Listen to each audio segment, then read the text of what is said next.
Hello, listeners. Kathy Lawless, Life Story Curator, bringing you this podcast series, How Did I Get Here?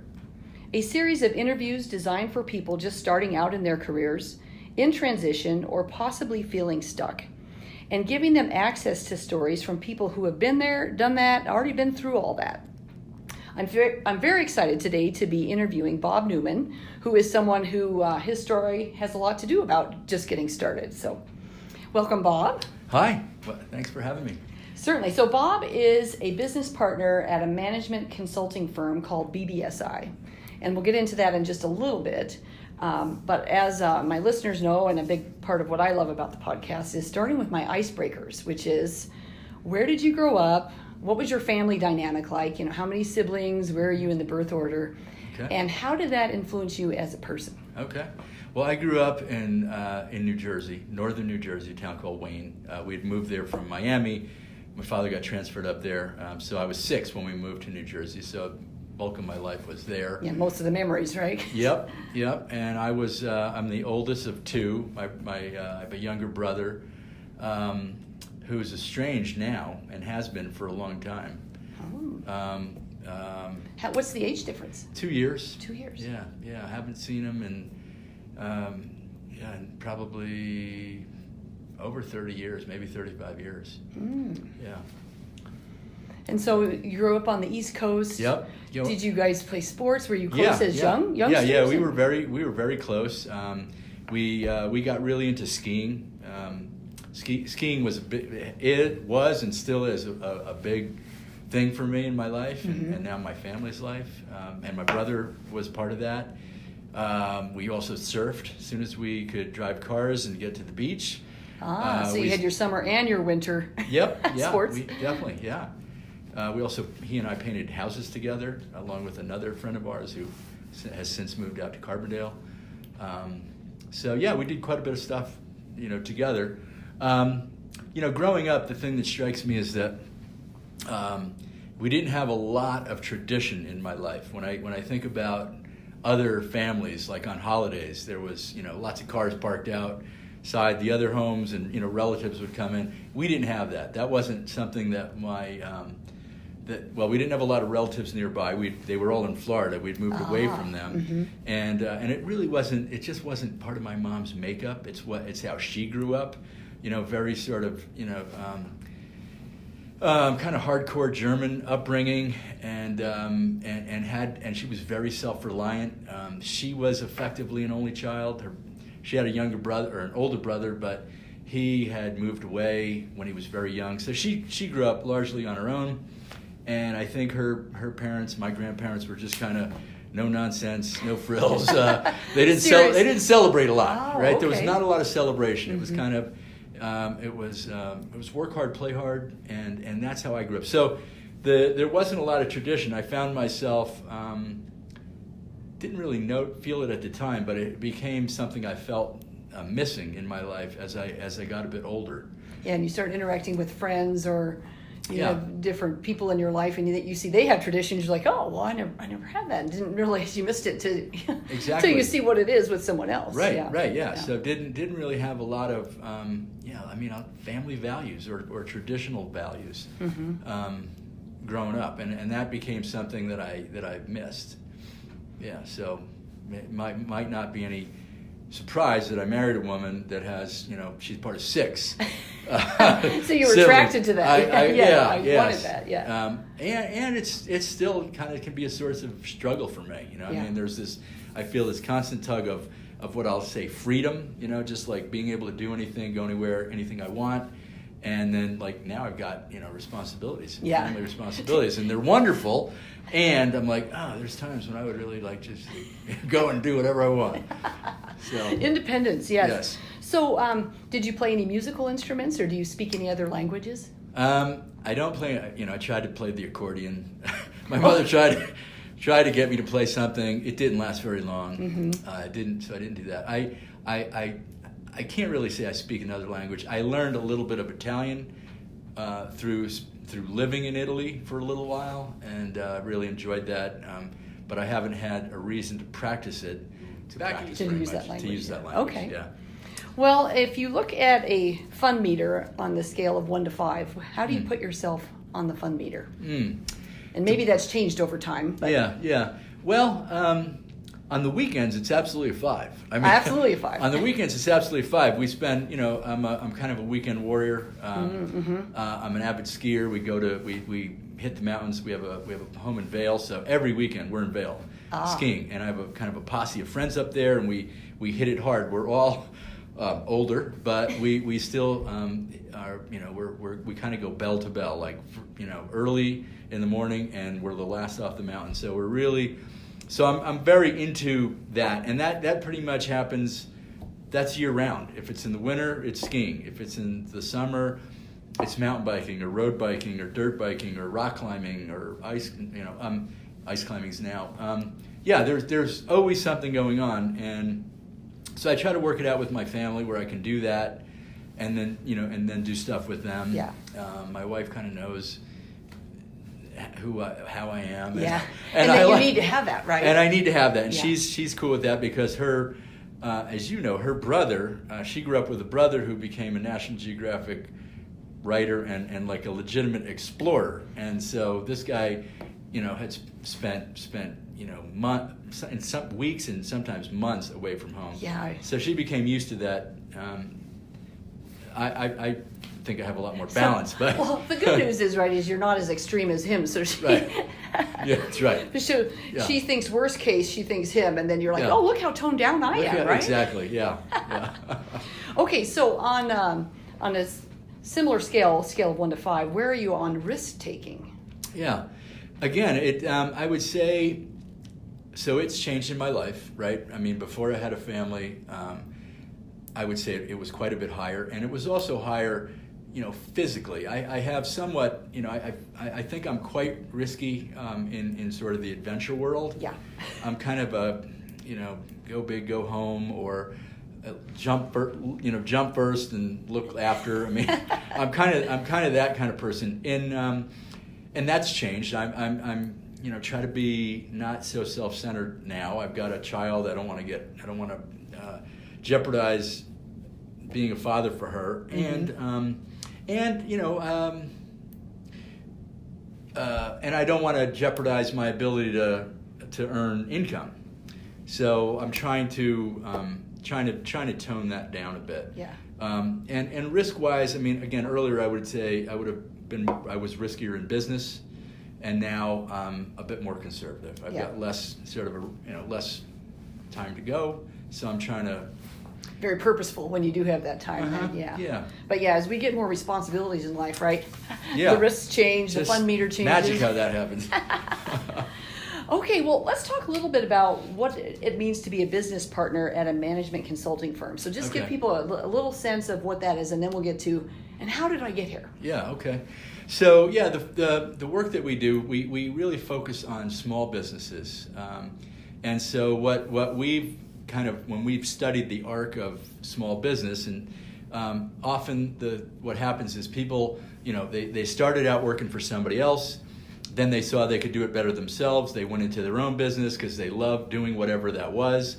In our case, we do a lot of work with trades, people that are building things, or, and subcontractors of those people. So they started doing that, they got pretty successful, their business grew, they had to start hiring people. And those people, they underestimate the impact that managing people has, and those are the things. Yeah, leadership matters. Yeah, exactly. It does. And they kind of, we find that leaders and business owners can get very sort of reactive and defensive, and in sort of their posture, their attitude, and so what we try to do is facilitate conversations that help them see new possibilities through their own eyes. We don't tell them what to do. We let them discover the possibilities through their own experiences and what they know, because we're not going to outsmart them. We don't really focus on helping them tweak sort of the smart dials of their business, but that's mostly what business people are comfortable with. They want to do the things that seem measurable or that are measurable. We help them explore the things that are a little less measurable. Like what's the impact on culture? what's the impact? What's leadership mean to you? And helping them create more intention around those things. And we do that through, that's my role, and I do that through kind of a facilitated conversations where I just ask questions, where I'm looking for the story under the story. Mm-hmm. They want people to solve their problem, but oftentimes we see that they are maybe at the root of the problem. So we help them sort of see that. And so they're also the root of the solution. Yeah. Wow.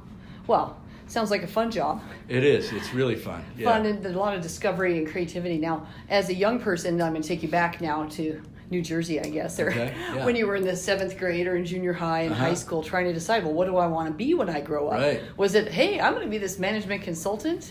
I mean, did you have that? Yes. No.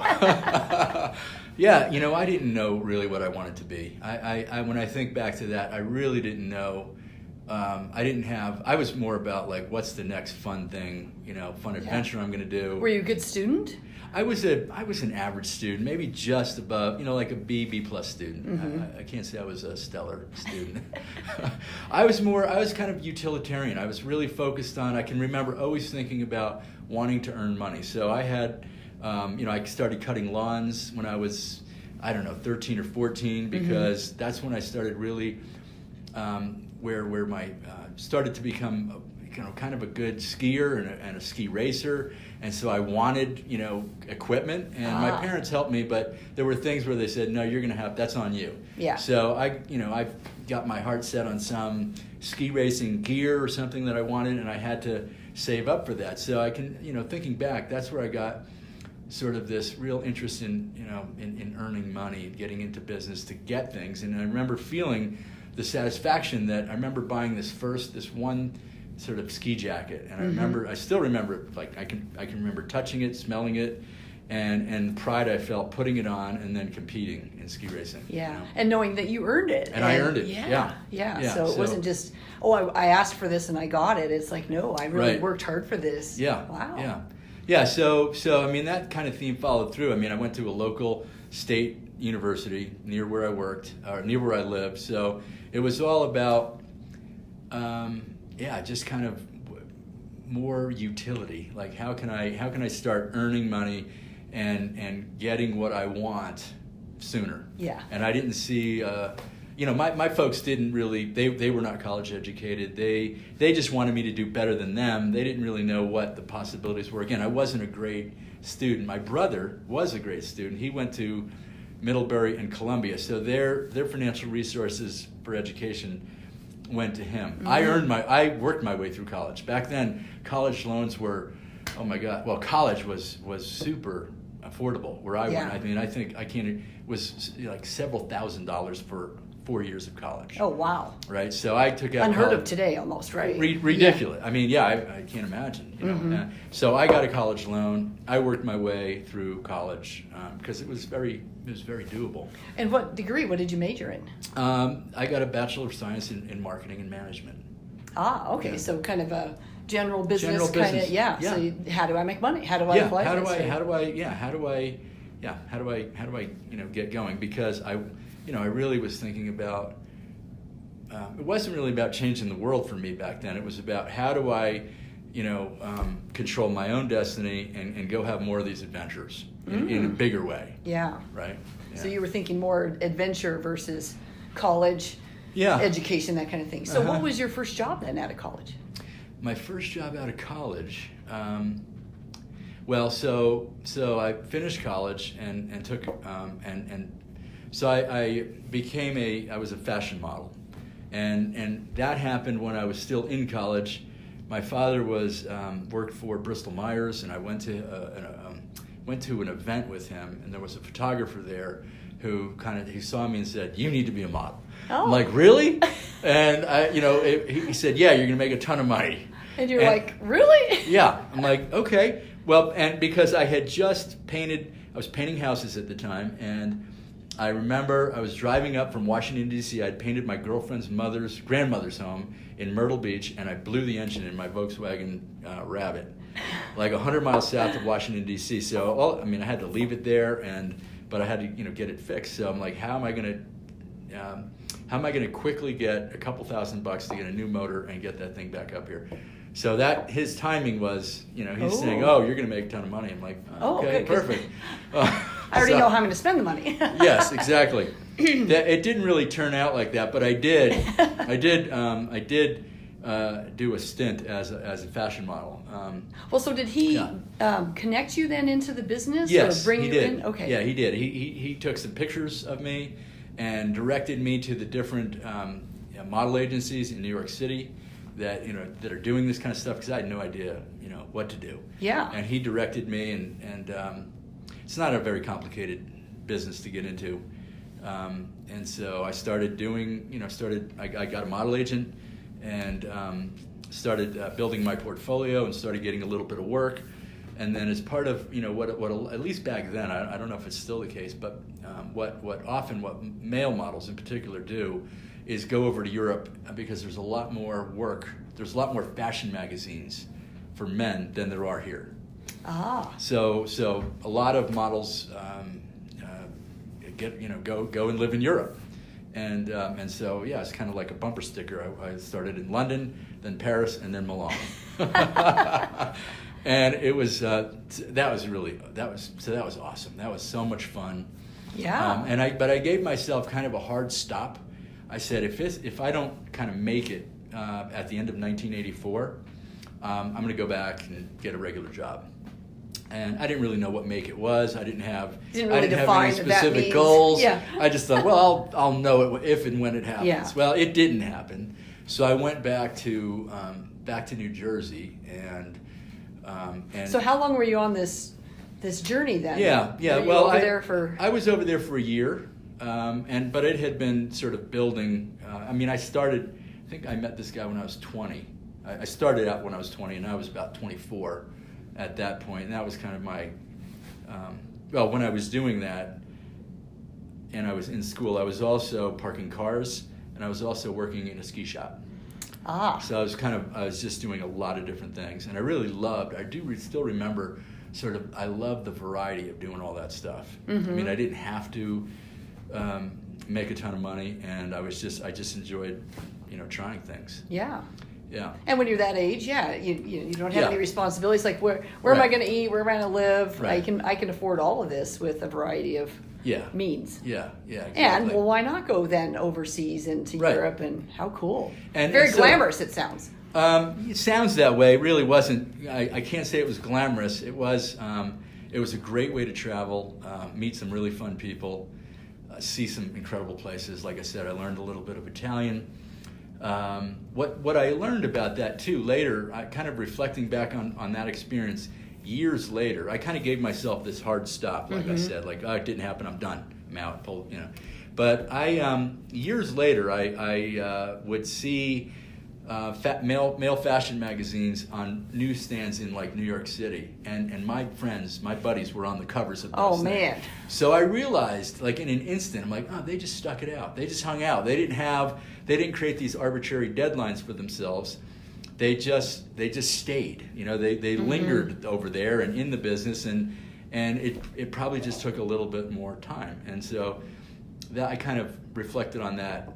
In more recent experiences like this, don't give yourself a hard, arbitrary deadline.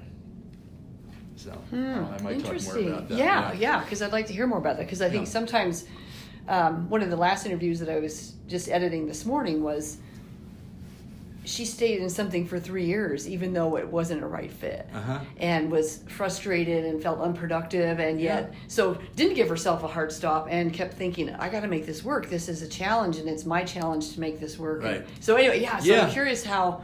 It's interesting. I get that too. Yeah. So, but great lessons, because everybody's got different decision points or gut checks, I guess, on how they do move from one thing to another. Right. So So I went back to New Jersey and said I need to get into something more traditional business where I really wanted to control my own destiny more. And so I remember a couple of I knew somebody who knew somebody who was a commodity trader, and allegedly you could make crazy money in that. Yeah. So I tried that for a little while, but that just wasn't a fit for me. And very quickly realized I wasn't going to do that for very long. And then I ended up in a jobs, sales. Sales is the thing. I just want sales because outside sales, because I want to be out and about, and I want to, again, I had this motivation to control my own destiny and make a healthy income. So I forget how I even got there, but I started selling semiconductors, like integrated, computer chips, which didn't fit at all, right? And I knew that it wasn't really going to be a good fit, but it was like, okay, I'm going to be able to kind of get some experience here. Yeah, some selling experience. Some selling experience. So I got this job, and one of my customers was AT&T Bell Labs in Homedale, New Jersey. It's a giant black glass building that houses 5,000 engineers who are designing and building, things. Stuff. And we're using these little integrated circuits, computer chips. And so I remember I'd go into this building and I'd have to call, it was a secure building, so I'd have to call the engineer who I had an appointment with. He would come down, get me from the guard. But meanwhile, I had a few minutes to read the magazines that were on the cocktail table. And you were into magazines. So and I was, right. So a lot of those magazines in that place were Architectural Digest and Interior Design magazine. So I would pick these things up, and I would be like, I had this real attraction to the photographs of the interiors and the furniture that I was seeing in there, and it reminded me of a lot of the experiences I had in Europe, the places I had seen. I saw a lot of really cool stuff, particularly in Milan, which is a design capital. Oh, yeah. And a lot of the sort of the forms and designs that I was seeing, I had physically seen in places in Europe, and that really resonated with me. Like I said, this is the thing I'm supposed to be doing, whatever this is. This, I mean, I'm not a designer. I don't have that experience, but I'm a business guy, and I think I can sell this, whatever this is. So one of those issues every year, or at least it used to be, in Interior Design magazine was the 100 largest firms. Many of those firms were in New York and New Jersey. So I ripped that page out, and I just started calling those people, because it had, amazingly back then, it had the principal's name and the phone number. So I just started calling them, and I said, I introduced myself, and I said, look, I really don't understand. And so this is the principal, of the owner, right? Of the firm. It's not like you're calling HR. I'm not calling HR. You could call right to them. And I would call, and I remember speaking to a number of these, principals, and I'm like, this is who I am. I was pretty honest. I said, I don't really know what you're doing here, but I'm really attracted to these magazines and what I'm seeing here, and I think I can sell this. And a number of them said, okay, if you've sort of got the moxie to get on the phone and call me, come on in. And so that's what I did, and I ultimately ended up getting a job through that process. Wow. Yeah. It's such a bold process, but it's also a very unique process, because most people wouldn't think to do that. They'd be like, oh, well, I guess in today's world. Maybe not today. Yeah. But back then there wasn't. Who do I know all the noise that knows them, that can introduce me? And but no, you're just like, I'm just going to call them and see and be very honest. Right. And I just, I just had this, I can remember just feeling like I expect to speak with you, like I expect you'll pick up the phone and I will talk to you. And that, sort of that intention, kind of worked for me back then. So I ended up working for a company in New Jersey that was it was really a furniture dealer, but it had this interior design component. It was a really unique company called Brenner Business Interiors. It's no longer around, but a lot of people, it was a lot of really dynamic, powerful people worked there, and I got a really, I got kind of immersed into this whole sort of furniture, but with the real estate side, understanding how furniture could play a role in a real estate deal, because we work with a lot of real estate brokers. We had this interior design, tenant planning piece that these real estate brokers utilized to help prospective tenants, see if they fit in a particular new space that they were, the real estate guy was trying to. If they could visualize it, then Yep. Wow. So staging even back at that point, kind of staging a space. Right. Mm-hmm. So I was attracted to that, and yeah, so I was pretty successful doing that. But at the end so I was working in downtown Newark, New Jersey. It wasn't a really nice place back then. But again, I was like, it doesn't matter because this is all about me learning, growing my career, earning money. I wasn't really all that concerned about it. Did it feel like your dream job at the time? Because you'd had that kind of that juice when you were looking at the magazine article, and now all of a sudden you're doing it? I mean, did you feel like, man, I did it, I'm doing it? I did, yeah, initially, but that kind of wore off, honestly. I was there for 6 years. It became the what I saw in the magazines really wasn't what, those are like the crown jewel jobs. Mostly what we ended up doing was installing many cubicles, workstations. That's where the money was. That's really what the business was all about back then. And so I just that's what it was. It was what it was, and I did that, and I did find enjoyment in that because there was good. I made relationships with people. I enjoyed solving problems. The theme that I remember kind of taking away from it all was, I'm impacting the lives of a lot of people, right? Those people, and they spend a lot of time at work, and I mean, I may not know many of them, but I know I'm helping that business and those people perform at a higher level. And when I reflected on it more recently, I realized that it's kind of really, it was the theme for me was about transformation, right? We transform these kind of just a white box, the inside of an office, into something a lot more functional, and I've seen that in myself. This whole notion of transformation, and wanting to help others transform, be the best versions of themselves, and kind of explore. And so I think that word transformation kind of resonates for me. Yeah. Yeah, I see that, because I guess when you think about it, like if you start with an empty space, you transform it into something that wasn't before, and now there's energy and buzz and collaboration and all that. Yeah. Or if there was a space there that had maybe an outdated feel, or everything becomes outdated just over time, right? And now they get a new look and feel. I mean, that brings new energy, and I guess there would be transformation on probably all levels. On all levels, yeah. People get rejuvenated, and they can change their processes and have higher productivity. I really didn't know, I mean, for me, it was really all about these people are going to be more productive. The individuals. I felt good about that.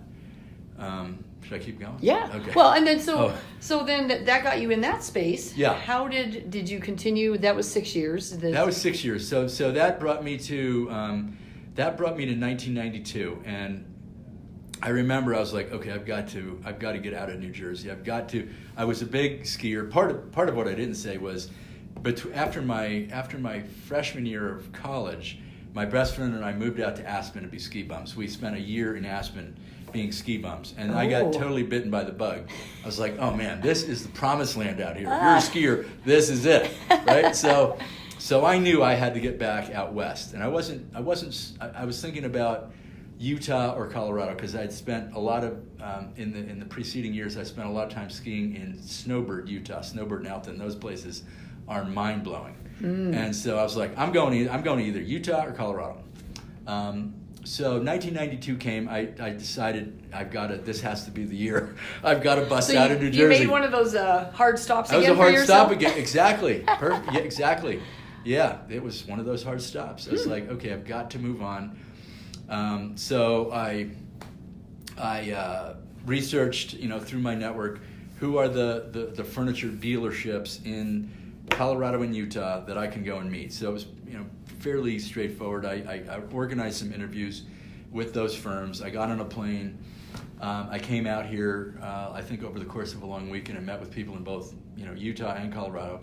And I decided that, there was some better fits in Colorado with the firms and with the, the business climate and everything. And so I chose to move to Colorado.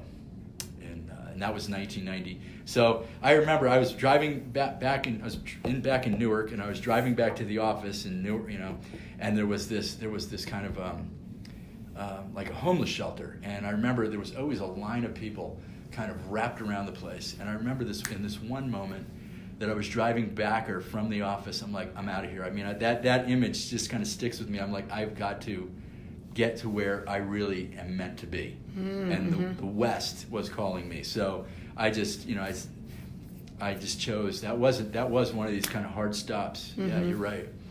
And so by December of '92, I was living here, not far from where we are right here, like over on Hamden and Sheridan. Ah, okay. I just moved into an apartment over there. I'm like, I just need to kind of plant myself and see what's, get a sense of this place. I was by myself. I had left. I was in a serious relationship back in New Jersey, but that was another one of these hard stops. Ah, I said, you know what? I want to be unshackled, kind of back to that freedom that I talked about early on. Mm-hmm. I'm like, I've got to be just have the ability to do whatever I think I will be needing to do. Yeah. Without. Well, you sound really introspective, though, for a young person, that you knew yourself.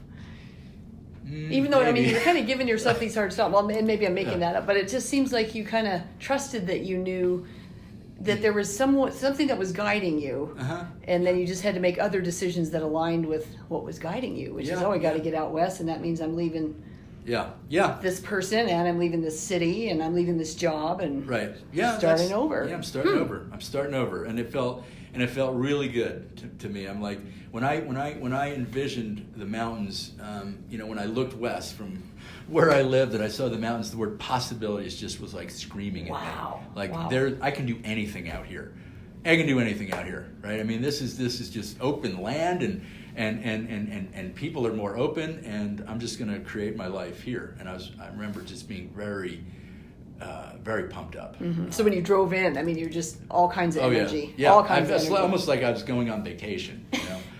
For the rest of your life. For the rest of my life, exactly. Yeah, I'm going to start something here and. Now, did you have a job offer? Yes. Or did yes. You? Oh, yes. okay. So during that interview, I got some job offers, and chose one, and so another really interesting thing happened when I came out here for those interviews. I was at what was Fuddruckers at Arapahoe and I-25, and I had my map out while I was eating lunch, and the waitresses there kind of gave you, they kind of teased you a little bit. That was their thing. Their shtick, So they're like, "What, are you lost, buddy?" And so I'm like, "Well, yeah, sort of. I want to, I really want to go. I want to live in the mountains." And they're like, "Oh, you should go to Evergreen." Evergreen, okay. So where's that? They told me where. I'm like, "Oh, there it is on the map." So right after lunch, I drove up to Evergreen. Mm-hmm. I had time. And I pull into downtown Evergreen, and there was this real estate office, and I pulled in there, and the lights were off, and there was a woman on the phone, and she gave me she motioned like, "I'll be with you in a moment," and there was a man sitting there, and it turned out, so I started talking to him. He was her husband, and it turned out that he had just retired from the office furniture business the week before. Oh, you're kidding! The week before, and I'm like, "Oh my gosh, this is amazing! I'm going to be working I think I'm going to work here." And he's like, and I said, "And I've got interviews at this place and this place and this place." And he's like, "Oh, I just retired from that place. And you should go talk to these people that you have," and that wasn't on my list. It wasn't even on my list. He's like, "You should go talk to them. They're doing good things." So I promptly called them up. And I introduced myself like just like I did. And you expect them to take your call? I expect them to take my call. They did, and I had an interview with them, and that was the place I ended up going to work here. Now the interesting thing, a little synchronicity was when I was back in New Jersey, when in the office furniture business, if you sell a bunch of a particular brand of furniture, they send you on these trips. Right, it's an incentive. Yeah. Mm-hmm. They send you on these trips, and so in 1991, I was on a trip. It was a cruise on the Rhine River in these little river boat. Wow, that's a nice trip. It was really nice, and so people from all over the country that have won these trips are get thrust together, and I ended up on this boat with these people from this place that I'm now interviewing with. So you recognize them when you go in to interview then, or they recognized me? Oh. They're like, they saw me. They're like, "That's the guy that we saw." So that we partied with on the Rhine, and so when I got when I finally accepted the job, they're like, "Do you remember us?" I'm like, "Yeah." And so it was very funny that like all these sort of kind of stars aligned. Yeah, I guess that the Fuddruckers directed you to Evergreen to some random guy sitting there, right? But happens to be the husband. Wow. Okay. Right. Yeah. So that was very interesting. And so I ended up I moved up to Evergreen in 1995. I got here in 92. When I could finally afford to buy a home, I moved up there in 95. That's the same time I started a business. Coincidentally, I'm jumping way ahead now. This isn't going to make any sense. My current wife, mm-hmm. Wendy, some of her childhood friends from Laramie, Wyoming, live in Evergreen, very close to us, and we have become that has been again another like, how did that happen? How did I end up in Evergreen? You guys end up in Evergreen, and now my wife Wendy, we're all close together, and they've become super. We feel so fortunate that those friends are also have been caretakers for our daughter Ava, who knows them now, and they're just all truly part of our family. Mm-hmm. Wow. Yeah. So much was calling you out here. Now I can see. I mean, there was a big draw and you don't even know why. Right. Right. But all of these things. Well, now skiing and the mountains, really. I mean, it was really about. It was like I didn't go. I mean, I got a job, but I didn't really think that I was going to stay in that industry. I was moving out here for the outdoors. Yeah. And I thought I was going to get into the outdoor industry. And I did a little bit of interviewing in the outdoor industry, and I thought. The feedback I got was there's no money in the outdoor industry unless you own the company, and so I redoubled my efforts. It was kind of a very quick decision. I'm like, okay, I'm staying in furniture, and so in 1995, I co-founded my own office furniture dealership with two other guys that I had worked with. One was the CFO, and another one was one of the top salespeople there. So we went out on our own in 1995, and that was a good time because Denver was coming out of the economic crush that it felt from the 80s, from the oil crash. Yeah, oil and gas. Yeah. And so things were starting to pop. Yeah, there was a lot of technology companies moving here. And yeah. I mean, the whole internet was just getting going, and there was all that promise of the internet. So we were working with lots of internet flyers, and so anyway, our company grew. Our company grew very quickly. We were very focused on managing costs. We moved into a little carriage house at 9th and Logan in the back of this mansion, and for very little. Our landlord was very kind, and he didn't charge us a whole lot, and so. But we were very cost conscious. At the same time, we were very successful in sales. Mm-hmm. We grew. We started selling immediately. There was very little hiccup, from leaving one and starting the other. Yeah, there wasn't a lull or a big dip. No, and because you doubled down and you were. Yeah. So we were very successful, and. Yeah, just grew and attracted people. As soon as we started growing, people noticed that growth, and they said, we want to hitch our star to your wagon. And so good people started coming out of the woodworks, wanting to be a part of our organization. So we grew like that, and So how did you get kind of in the leadership management space then? Yeah, right. I mean, you're doing mostly sales. Are you also leading the company now? Well, so I shared the responsibility of co-leading the company, leading a sales team. So there's a couple of. This is where it starts to get a little bumpy. So let's see. In 2004. One of the partners sat the other two of us down and admitted to embezzling. He had embezzled, and he had, and worse, he had falsified our bank borrowing statements. So we had, we had to every month we had to submit statements to the bank, our bank, and that's how much money they would lend us on our line of credit. He had been falsifying those. This is what he shared with us in August of 2004.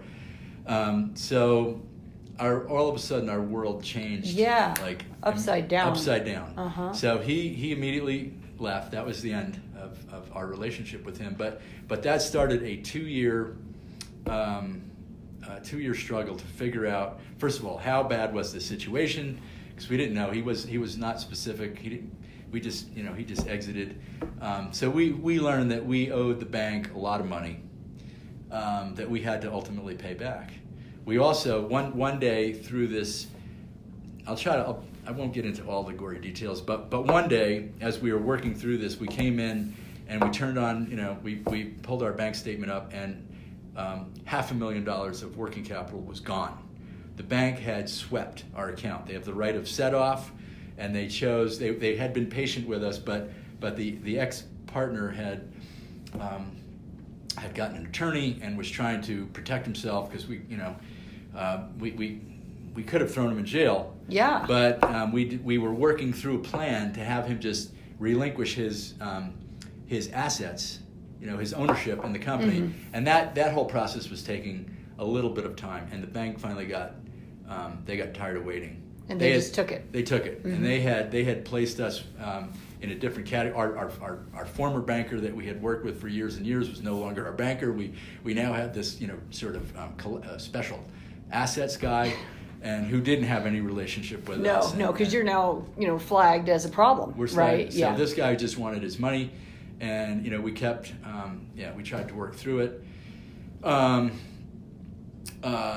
Let's see. Then we had to hire some sort of turnaround experts, people that come in and know how to recapitalize business, because we were technically insolvent at this point. So we had to recapitalize the business and keep all these creditors at bay. I mean, it was a scary time. Very. Wow. And something that you had no warning, no part of. It just happened. Right. Oh. Just happened. In hindsight, there were things we could have done differently. I mean, we trusted this man, the perpetrator. I would have trusted him with my life. Mm-hmm. I mean, I trusted him so deeply. But as we sort of went through the forensics of all this, we could see you can kind of understand where the actions and kind of start thinking, what was the thinking process that this man had by doing this? And I think he started out small, thinking he was going to pay it back. I think he probably felt like he was owed something, because me and the other guy were the salespeople, and we were making maybe a disproportionate share of income, mm-hmm. and he probably felt owed something, and so he started handling that himself. Yeah. And so anyway, we got through all that, and this came at a time when we had just purchased and renovated a building at 7th and Calumet and spent $2.5 million. I was just saying, you just extended yourself in a big way. Right. Oh, right. Wow. I mean, it was the stars aligned in not a very constructive way.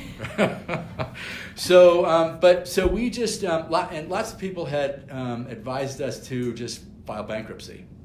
Yeah. And me and the other guy said, nope, we're gonna work our way through this. We're gonna sell our way out of this. That's all we know how to do.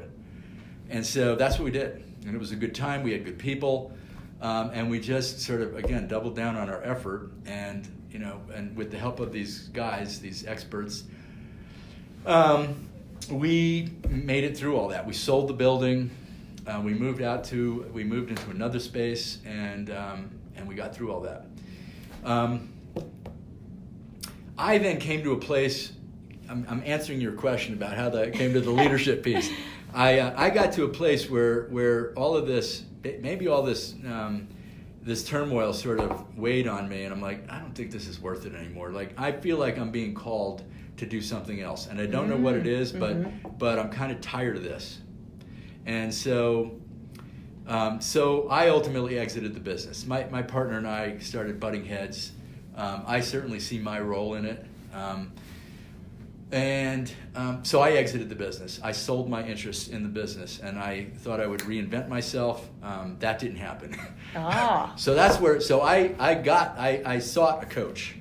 I sought out a coach, a guy that I had known a little bit about, and so I enjoyed that experience with him as a coach, and he helped me.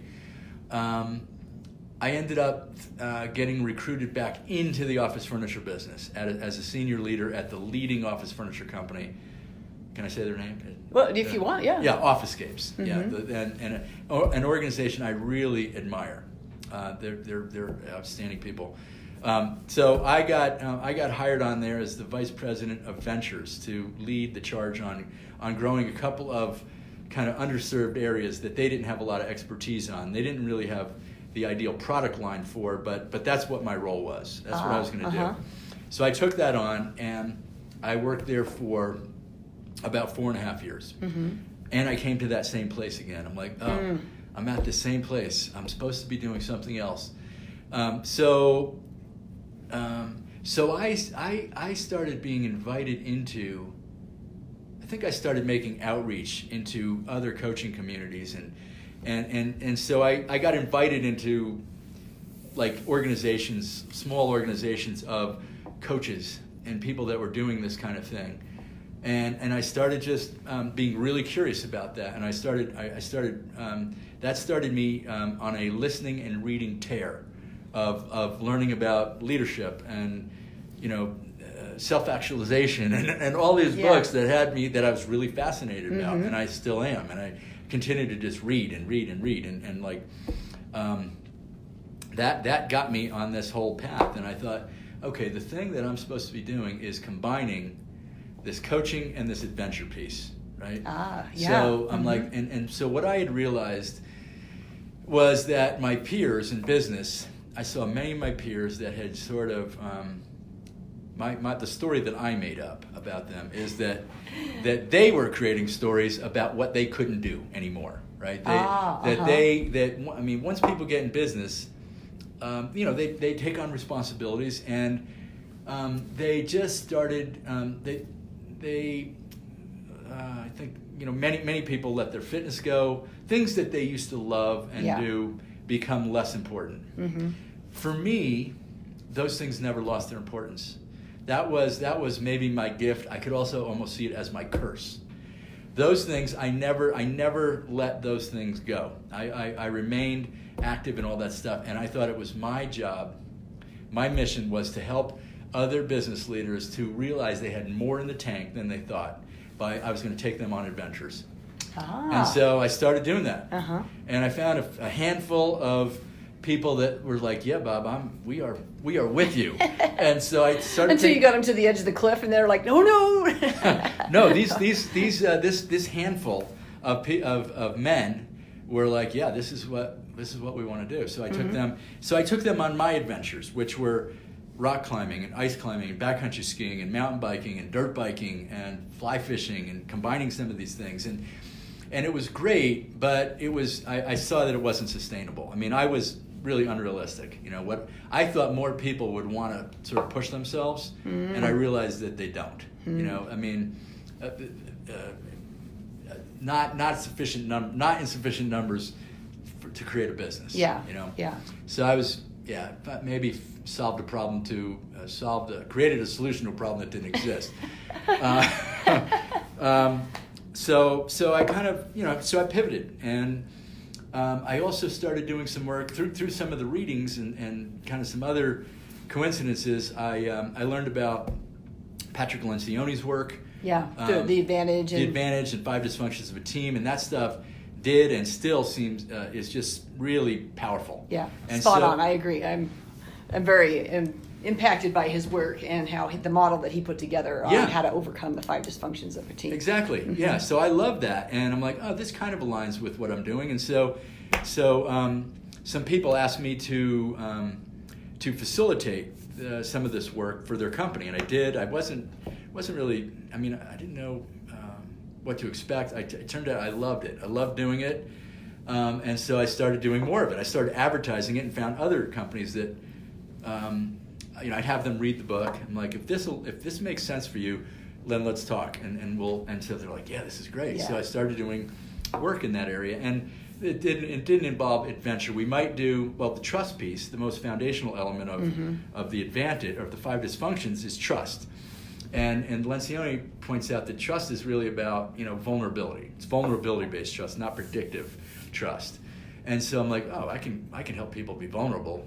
We'll just go out and do some stuff that we're all uncomfortable with, and people will be vulnerable, and that works. And so But with these leadership teams, I'd have to find events or activities that everybody could do. Yeah. So that means we have to make even the sort of the least adventurous person, they have to be able to participate, everybody. So I would find, it might just be bike riding or walking or hiking or something that everybody can do. And I realized that I really had to just meet people where they were, not rip the Band-Aid off and take them on my adventure, Yeah, because your adventure is on a scale of 1 to 5, a 10, and theirs is probably maybe a 2 or a 3. And that was kind of a blind spot for me, because the people that a lot of the people that I hang out with, that's what we're all doing. We're all that 10s, stuff. yeah. We're all 10s. And I'm like, well, doesn't everybody want to do this? and I realized that no, they don't. So I had to, if I was going to make a business, I had to meet people where they were, and it didn't have to be hard or to be impactful. Yeah. It was really about just conversations and talking to people and more introspective kind of stuff, self-reflection. Yeah. Have an experience and then reflect on it, and because I believe that people are how they are everywhere. And I look back at myself, I'm like, yeah, kind of, that fits. And I think for most people, we are how we are everywhere. We show up sort of similarly, whether it's at work or in the outdoors. And so, that part, I think, that still fits. Helping people see that kind of the same limiting beliefs that they might have at the office is those things are playing out in their lives everywhere. Everywhere, yeah, absolutely.